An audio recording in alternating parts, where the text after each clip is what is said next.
मो channel Ipsita kitchen को आपण समस्त को अनेक अनेक स्वागत। आपण माने सूजी चूड़ा एवं सागुरी उपमा बनै थिबे, किंतु मु आज आपण माने को गोटे यूनिक रेसिपी बनै के देखेबी जोटा कि मुढ़ी उपमा बनै के देखेबी। वीडियो को स्किप न करी फुल वॉच करंतु। आपण माने एटा बनै करी कि खाइ सला परे आपण माने कमेंट रे जणेबे एटा केते टेस्टी लागबो। जदि आज रो वीडियो टी भल लागिबो चैनल को लाइक शेयर एवं सब्सक्राइब करि नेबे। तो चैनल को स्टार्ट करिबा आज रेसिपी। देखंतु ए मुढ़ी उपमा पाई मुझे 1 बल्लो मुढ़ी नहीं किसी कंचा बादाम को नहीं गोटे मीडियम साइज पियाज को काटिकी रखी 2टी कंचा लंका को काटिकी रखी फाड़े लेंबू को नहीं किसी भुसुंगा पत्र को नहीं प्रथम गैस रे करी बसईदेली।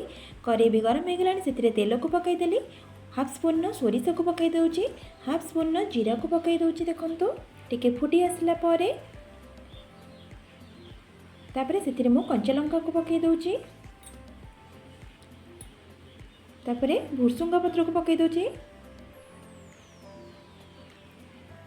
कंचा बादाम को ये पकाउची।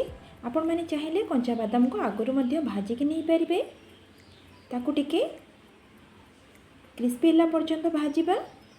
देखो भाजी नेली तेरे काटी रखि पियाज को पकई दूची। पियाज हल्का गोल्डन कलर है पर्यंत भाजी नौची। देखो तापरे हाफ स्पून हल्दी को पकई दूची, ताकू टिके पुणी फ्राए कर नौची। एपटे गोटे स्टेनर साहाय्य मुढ़ी को प्रथमे धोईकी ताकू छाणी नौची। देखंतु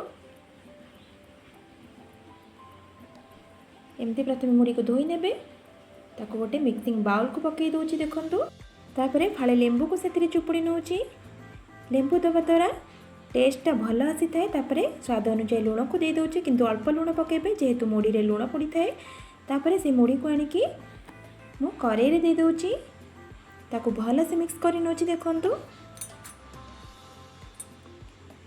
आउ बिल्कुल किसी एथिरे ऐड करिवे नहीं, एमती रे ही बहुत टेस्ट लागिबो खाइबा पई।